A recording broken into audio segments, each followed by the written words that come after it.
they can't handle.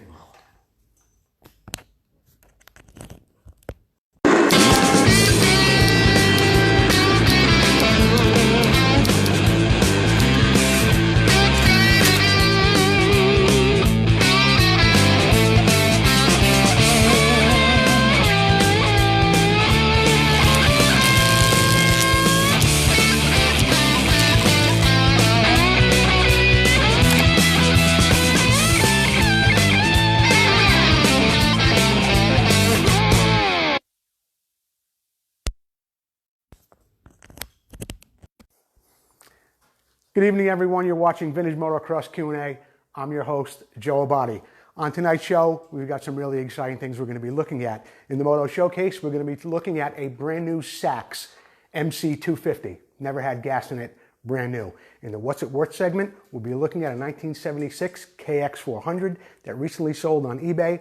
We've got some great announcements with a lot of things coming up. But first, let's get down to the starting line. Starting line, of course, is brought to you by Vmxq&A. We'll be talking more about their products a little bit later on in the show.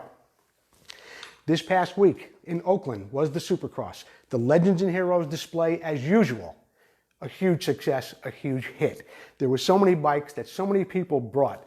We must have had about 20 bikes there that represented every era of motocross, vintage motocross, even the premier classes. We had some Triumphs there, and everybody pulled together, brought out their bikes, and we put on a huge display again this year. Dave Coupe was there with an absolutely amazing KTM, as well as a 1975 Mako 440. And just the day went on, and it was really just a spectacular time, especially for Dave Coupe, who we see right here. The Legends and Heroes, of course, at every Supercross and motocross event always has an inductee.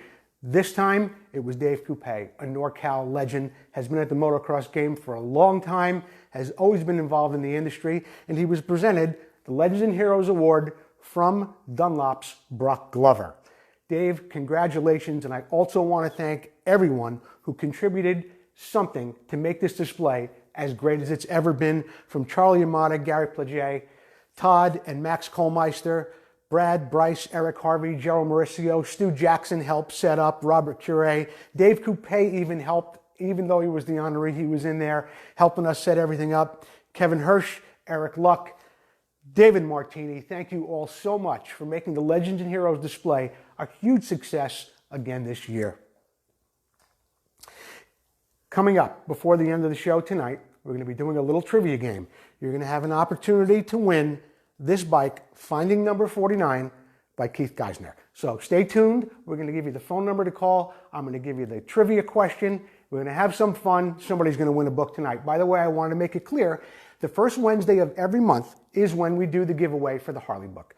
Keith was generous enough to give us enough books to last a year. On the other weeks of the months, 3 or 4 Wednesdays, whatever there may be, we're going to be giving away Preston Petty autographed number plates. More on Preston Petty and what we'll be doing with them a little bit later on in the show. Why not try this? This is a nice little segment where sometimes I give you a hint on how to make things easier for your life in the vintage motocross world, or someone's nice enough to send in a suggestion with something that they've done. This week, the question comes from Mitch Brown: what's the best way to remove a frozen swing arm bolt? The best way, really, when you can't get them out, is to drill a hole in the end of the bolt. Now, this happens to be an Elsinore swing arm bolt, so on this end, there's actually a Zerk fitting. But what you want to do is you want to drill that hole. To start off, you want to make sure that hole is straight. So what I would recommend is using a spring-loaded prick punch like this. You're going to punch the center of that axle, give yourself a good mark, and then drill yourself a little pilot hole. After you get that pilot hole to the right size, you're going to tap it. You're going to tap it so you can put in a piece of all thread or threaded rod, just like this. You'd have a pipe next to the frame. You'd have the threaded rod tapped way into that swing arm bolt. You'd have a nut with some big washers on the end of it, like you see here.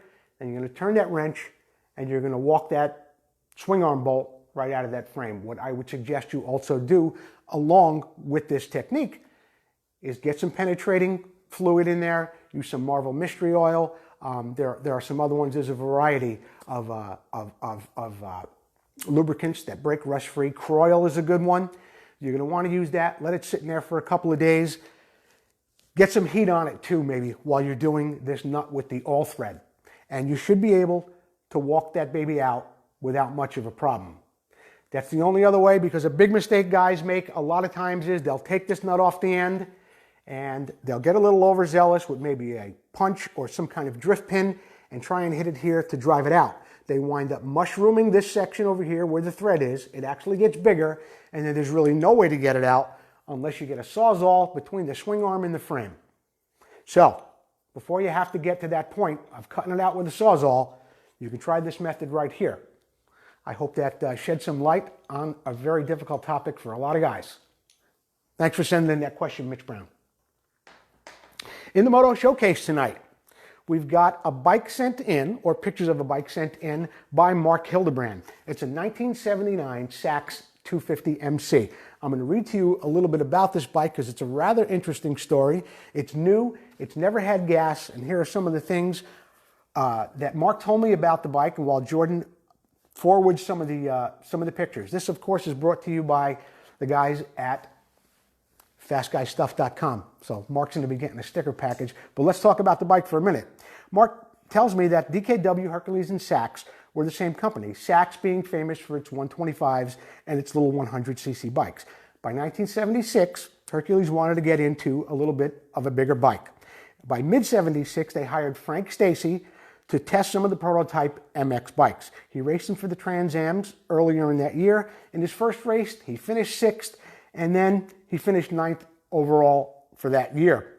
Things didn't really go too well with the bike. So, in 78, Sachs hired Willie Bauer, who was a Mako rider. He brought some of the engineers from Mako over to the Sachs factory to try and help with their program. They made some changes like Marzocchi forks, and they added a Husqvarna rear hub for better braking.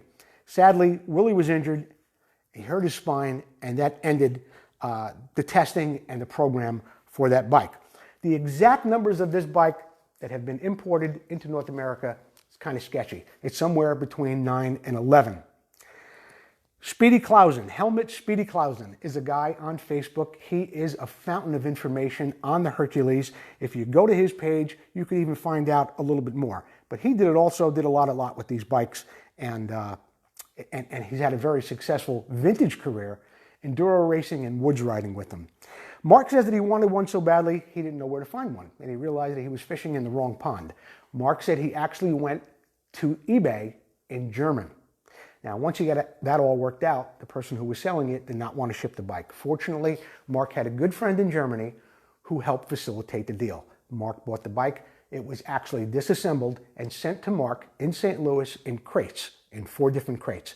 And that's how Mark got the bike. He says to us that the only thing that really wasn't original on the bike was the silencer. It was put together from somebody in the factory from pieces that had been left over. But it was never used. It was a brand new bike. But the silencer wasn't correct. Mark, oddly enough, happened to have the correct silencer for the bike. The rear tire on the rear, he said, was rotted when he got it, and the hoop on the back rim wasn't exactly right. He got those 2 things straightened out, and the bike looks amazing, as you could see in the pictures.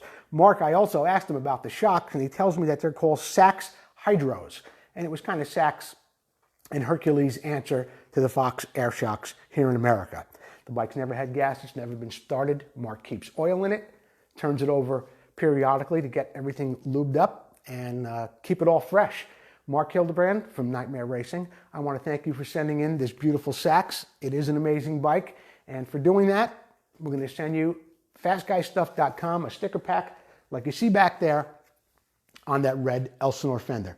Thanks again, Mark. Here's the problem. This is the section of our show where people send us questions throughout the week. We do our best to come up with answers for them. Let's take a look at the first question. Glenn Bellman, I prefer VHT paint on my expansion chambers. What type of paint do you prefer? Well, oddly enough, Glenn, I happen to like VHT paint as well. The VHT high temp paint, it's called chassis and roll bar paint, and it comes in a nice satin black finish.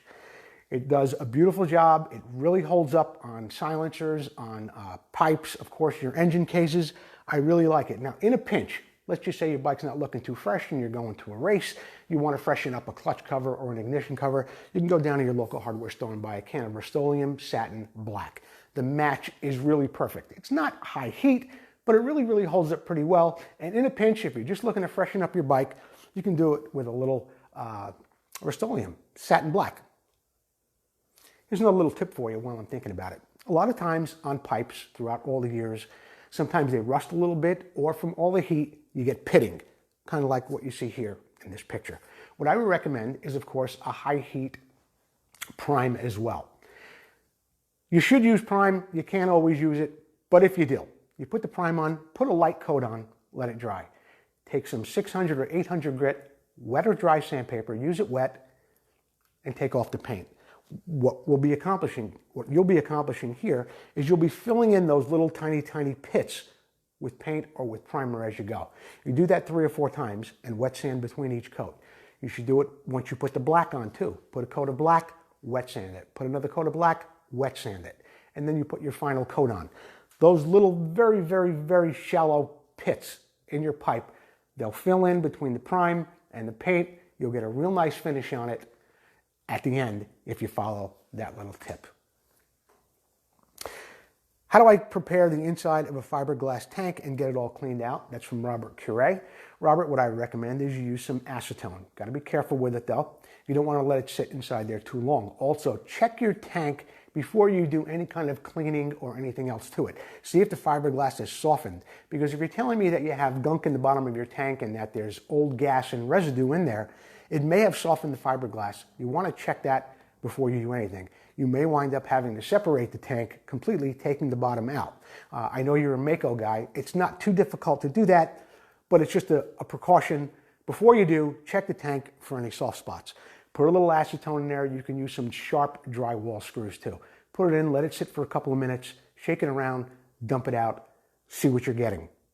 Keep checking it, keep doing it. Once you get it clean, I would recommend that you use Dragon Blood Sealer, tank sealer from Caswell. This stuff is really good and holds up better than any other sealer that I've used over the years. The problem is with fiberglass is the ethanol in gas. If you're using race gas or you have leaded gas in your area, you're not going to have too much of a problem. But with the ethanol, it really wreaks havoc on the fiberglass. Even though you have the liner in it, I would recommend draining the tank after you ride it every time. So if you follow those instructions, I've had to do it on a Mako one time, and I also did it on a Montesa. You can see it right here in the picture. It works really well. The acetone, the screws, make sure you line it though. Check to see that the tank isn't too soft first before you even begin. Robert, thanks for the question.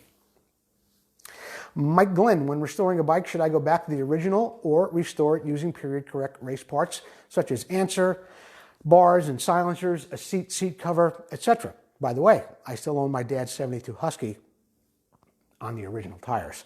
Well, first let's address the Husky. That's a great thing that you got your dad's bike, and especially on the original tires. If it's got the correct Trollborgs on there, that's great when you go to restore a bike like that or preserve it, that you have the correct tires. But getting back to your original question, it depends on what your end use of the bike may be. I don't see any reason why or how it detracts from a bike when you put on period correct parts to restore it. Restoration, by definition, only really means one thing: returning something to the way it came when it was new. However, I like to call certain bikes like this, I would call this a period correct or a period correct modified restoration. Why? Because it's got the correct items on it that were available for that bike during that time. And I think they're really great when they're on display at shows too. You know, there's always 10 bikes and hopefully they all look the same. But when you get that one guy that shows up with a couple of modifications on his bike, it looks great. I happen to love this bike especially, and I'll tell you why. This guy didn't get too far away from the norm when he modified the bike or added some things. He's got the FMF silencer, the porcupine head, and the swing arm. The bike looks pretty stock. Oh, he's got the really cool oil coolers on the bottom of forks too. But he didn't get too far away from the norm, so I think that's a great looking bike. You can go further, you can make a package bike, but whatever you're gonna do, if you're gonna do it, try and follow through as much as you can. Or if you're just gonna use something from Seat or Answer products, try and get a couple items on there to kind of carry the theme of the bike all the way through. Here's another really nice one, a DG bike. The correct DG fiberglass tank from the era, the DG radial head with the swing arm, and it's got the DG paint scheme on it. I love bikes like this. I really do. It really, really captures the era of guys making those modifications, show up at the track the next week, and hopefully they do a little better. Here's a great looking bike from Siege Vintage Motocross Models. Siege has got some great models and great pictures throughout his website. You might want to go over there a little bit later on and maybe buy a t-shirt from Siege. He's always at a lot of those Pacific Northwest events. Beautiful bike. Again, all the period correct DG products on there. I'd really like to talk more about this picture, but it is a family show. Ken Kaplan is fighting back against regulations making off-road vehicles illegal in our town. Too political for your show. While I stay away from politics, mostly on Facebook and always on this show, in this instance, we're going to discuss it a little bit. Ken Kaplan, Kaplan America, Kaplan Cycles, the owner of the of the New England Motocross Museum in Rockville, Connecticut. Ken has taken that place from ashes and built it back up into this amazing museum. Throughout time, he had a little bit of a problem there in Rockville where people started to complain that he was starting and running bikes on his property. Ken got himself together, went to the town, had a hearing, and he won. The next town over in the recent weeks, I'm sorry I don't recall the name of the town, but the next one over from Rockville, they had the same problem. People started to complain about people using vehicles like dirt bikes, snowmobiles on their own property. Ken went to the plate for them, just like he went to the plate for the people of Rockville, and they won. So, without getting too political on this show, all I'm saying is that when you go to vote locally, look at what your representatives are doing for your community, see where they stand on certain topics like this. There's been a lot of places that have closed over the years throughout America, not just California, not just Connecticut. But see what they're doing, see how they feel about closing property or opening up state land to people. It's something we should all be aware of and stay on top of. Thanks, Ken, for that question. In the What's It Worth segment, we're taking a look at a 1976 Kawasaki KX400. This bike recently sold on eBay for $2,850. I thought this was a great deal. You'll see why as we get through the slides. It looks like the bike wasn't used very much. Looks like the pipe was replaced with either a Circle F or a Gemco. I can't quite tell. Fenders appear to be original on the bike, but the tank was replaced. I can't quite see from the pictures, but I think the handlebars are original. The grips might even be original on this bike. From every angle, it really, really looks pretty nice, like something you'd want to go out and race. It's got the Works Performance shocks on it. Someone replaced the tires. And as you can see, like, the rubber on the Kickstarter, I know from restoration work I've done that that's the original cap on the spark plug wire. The hardware looks fairly nice on the bike. The spring across the clutch cover is correct. And just about from every angle that I saw, excuse me, when I was looking at the bike on eBay, it looked like a real fair price at $2,850. This was the kicker for me, to me, it really put this bike right into the perfect frame. It's got the stock pipe with it. When you're restoring one of these bikes, it's a very difficult item to come by. It also appears that maybe the number plates were replaced with Nightmare products, but it's got the original shocks, the original tank, and that pipe. For $2,850, I thought it was a smoking deal. So that's my What's It Worth bike for this week, the 78 KX400. In the product spotlight tonight, we're going to be taking a look at two products from Vmxq. Vmxq, of course, one of our sponsors. We wave their banner behind us weekly. We talk about their products all the time. The first thing I want to talk to you about is this replacement petcock for a KX400. Now, if you're a Kawasaki guy, you know that most people call these things basically unobtainium. This particular one also fits the 74 to 76 KX250, the 78, 79 KX400, the 75, 76 KX450 as well. It's $69.95. It's made from the best product or the best material that you can imagine. It probably, I'm sure it exceeds the OEM specs of how long it's going to work, how long it's going to really hold up. The guys at Vmxq do a great job at everything that they're reproducing. I would recommend you get over to Vmxq after the show. If you're a KX guy, you're going to want to have one of these things on your bike. Buy it. Put it on the side. Someday you're going to go out there and ride that bike. You're going to be going to a race. You're going to have a leaky petcock. Get one on the side there. Keep it there. It'd be a wise investment. Another thing for the Honda guys, the 1974 through 78 Honda CR125s, the MR175, 75 to 77, and the MT125, 74 through 76. This is the Kickstarter return spring. These things go bad, especially after 45 years. What Vmxq has done, and I'll tell you, I want to read this to you because they've done a great job here. The vintage Honda CR125 engine had a problematic Kickstarter return spring, and Vmxq has the solution.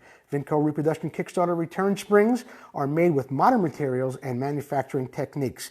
They can be prone to breakage, but not with the one you're going to get from Vmxq, not until now. Vmxq has solved that dilemma with this product right here. $29.95, available from Vmxq. Almost everybody's got a 74 through 78 Honda CR125, and this little part right here can give you fits. Get one. As I just told you with the Petcock from the KX400, go buy one for 30 bucks. Have it, put it on the side. You ever have a problem with your Kickstarter return spring, you're going to have it on hand. Vmxq. Trivia. I know you guys have been waiting for this. Keith Geisner has been kind enough to give us 11 copies that will take us through the year of this book, Finding Number 49. So we're going to be giving one away the first Wednesday of every month. Tonight's trivia question. Now, Jordan, you tricked me one day. You had this thing and I said that I was giving away, yeah, you had me giving away a whole bike. Jordan, I can't do that. You're going to get, that's it. We're going to give away a book. We're not going to give away any bikes. So, here's the question. You're going to call into the number that's going to come up in a moment. The first person that gets the right answer, Susie's going to come running in here like a woman with her hair on fire. She's going to give me the phone, and I'm going to tell you who's won. Here's the question. In 1975, Marty Smith won every national overall except one. Marty didn't win one. Who beat him, and on what brand of bike was that guy riding? First one to call in with the right answer to area code 925-234-8181. It's like Mission Impossible over here when you do this thing. Bum, bum, bum, bum, bum. There it is. 234. Jordan. Is that it now? 234-8181. Area code 925-234-8181. The winner who gets the answer to the question is going to win this book by Keith Geisner. Now, Keith sent me a copy of this a while ago. I've really, really enjoyed the book. Jordan has a copy of it as well. Keith went all over the country getting all sorts of information on the Harley number 49. It turned out to be Don Kadalski's bike, but there was so much more to it. And Keith along the way, and he puts it in this book, and he does it so eloquently, really. Tells you all about the people he spoke to with his number 49 Harley Davidson, which was a factory racer. He has gone to the factory. He actually spoke to Willie G. Davidson himself. There are so many pictures in here and so much information about cranks and all sorts of different things that were tried throughout the season, where Marty Tripes was riding the bike, Don Kadalski was riding the bike, of course, Rex Staton. Throughout that season, they had a moderate amount of success with it. I do believe that Marty Tripes finished 9th overall on the national circuit with that bike that year. In this book, and a lot of people often ask, and they wonder, well, why didn't Harley go another year? Why didn't they develop the bike a little bit further? You're going to find out the answer to that question in this book. Keith has gone from Maine. I think he was out in California for a while, talking to Rex Staton about it.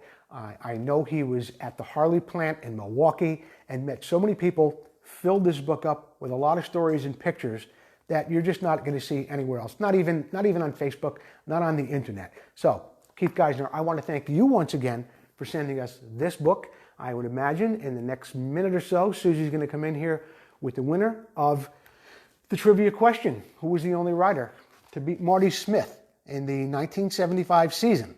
Marty won every national except one. One guy beat him. What was he riding? Who was the rider? Jordan, let's go on to the next question.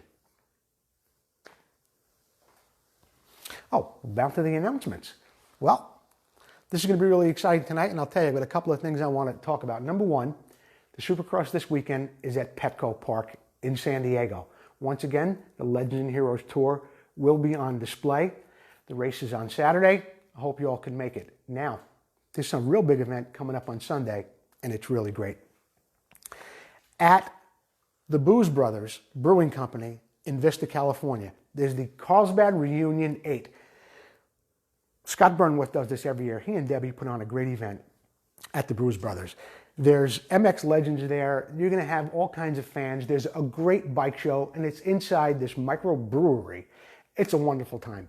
People are really casual. You can get autographs. You can see great bikes and have a wonderful time. So you get down there to Vista, to Booze Brothers. Here's a picture of Scott and Debbie Burnworth. Of course, in between them, the legendary Larry Grismer, who started Carlsbad Raceway. Larry's there every year. He'll probably be there this year too. Of course, there's always some kind of motocross legend there or celebrity. Chuck's son, famous photographer Norm Hamaka, will be there, along with a host of other people. Tommy Croft, Gary Chaplin, they're staples. You see them there every year telling great stories, having a ball. It's a scene like this where you've got Donnie Hansen, Ron Turner, Gary, Scott Burnworth, Brock Glover. So many people come down there. Roger DeCoster's been there a few times over the years that I've gone, and so many other people. Marty Smith usually attends. It's a great time. There's some food, there's some great beer, camaraderie, and some beautiful bikes on display. If you act now, I don't know if you can mail them to you or if you can get someone to pick them up for you who's going down there. Scott is also selling these great t-shirts, 20 bucks each or 50 for 3 shirts. They come in a variety of different colors and sizes. I happen to love this one. It's got a Datsun truck on the back, just like we saw in the 70s with 2 little bikes in the back with the Carlsbad Reunion on there. It's a great time. Get down there if you can. Scott and Debbie, I'm looking forward to seeing you all. Who's ready to scramble? On Sunday, February 23rd, the Old School Scrambles Racing Group will once again be at Glen Helen. This is a race that Tammy and Ralph Greenhill have been putting on for a few years now. Every race is held at Glen Helen. It's a wonderful time. They've got classes for everybody. They've got vintage bikes, they've got mini bikes, they've got classes for kids. I think they go into that post-vintage thing. Okay, and it's usually held on the truck racing track. It's not held on the Grand National or on the national track at Glen Helen. So if you're concerned about being out on that gigantic track on your vintage bike, you won't be doing that. But go to ossrg.org, see what's going on there. Go support Tammy's race. I forgot to bring your shirt on the set, Tammy. She sent me a great shirt for the OSSRG. I'll bring it on next week when we talk again about your race. For anybody, get down there, support Tammy and her cause down there. And by the way, how can you beat this? A new rider with us rides for free. Any new rider that goes down there rides with them for free, courtesy of Rod Lake Racing, and kids always ride for free. You can't go wrong with a deal like that. Thanks again, Tammy. Preston Petty Products, authorized dealer. We here at Vintage Motocross Q&A are now an authorized dealer for all Preston Petty products. For the headlights, the integrated taillight fenders, for the grips, for the front number plate with the light, and of course, all those great fenders. I want to thank Paul Stannard and of course, Preston Petty for giving me this wonderful opportunity. So if any of my viewers out there are looking to purchase any Preston Petty products, I would appreciate if you put your support this way, the same way we support Preston Petty products. So drop me a line, you can call me, you can send me an email. I'll get your product here as quickly as I can. I know there's a warehouse full of stuff just waiting to be shipped out. I want to thank Paul Stannard and Preston Petty for making Vintage Motocross Q&A an authorized Preston Petty dealer. Now, you saw earlier, we gave away a sticker package because Mark Hildebrand sent in a bike, a picture of his beautiful Sachs, okay? Sent in a Sachs. We're giving them a sticker pack, compliments of FastGuysStuff.com. Contact me here on Facebook. You can send me a message through Vintage Motocross Q&A. Send me pictures of your bike. Send me a brief description of it. And if we feature it on the show, we are going to send you a FastGuysStuff.com sticker package, like you see right back here on that Honda plate. Jordan? Sponsorship packages are still available to become a sponsor on Vintage Motocross Q&A. Contact me. We've got some very, very reasonable rates. We can custom tailor something for you where you can go every other week, you can go every week of the month, you can go every other month. But if you contact me, I'll get you a nice sponsorship package proposal. You can review that and maybe get up on the board here, like TMC Company or Vmxq&A. And we can also do other things with you if you sell a product, much like Preston Petty or much like FastGuyStuff.com, where maybe we can get something going for you where we can promote your product and we can get something in return from that. Now, here we are. We're at the end of the show, and someone has not figured out yet who the guy was who defeated Marty Smith in one race in 1975. What was his name and what was the bike he was riding? Jordan, we have another slide? Oh, are we going to give away a book tonight or not? I'll tell you what, I'm going to stay on a little bit longer and I'm going to ask the question again. In 1975, Marty Smith won every 125cc national overall except one. One guy beat him. I want the name of that rider and I want the bike he was riding. I hear Susie yelling inside. I don't know if she's got a winner or not, but we're going to stay on a little bit longer.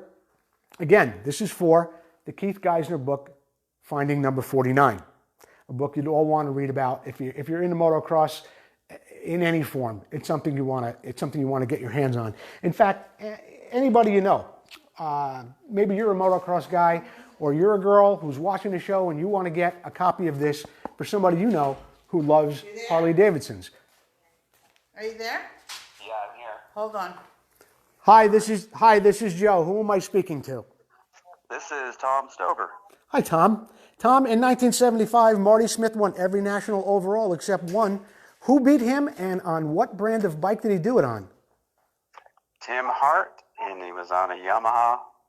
You are absolutely 1975. You are absolutely correct. I want to thank you for calling in. I'm going to put Susie back on the phone. She's going to get your address, and we are going to get a copy of Finding Number 49 out to you immediately. Thank you very much. I appreciate it. Thank you again for calling in. Sue? Awesome show. Okay. Let me get you. Well, that really does do it this time for Vintage Motocross Q&A. I'm your host, Joe Abadi. I want to thank you for watching. Please tune in again next Wednesday. We'll be back with more exciting episodes and different things going on Vintage Motocross Q&A.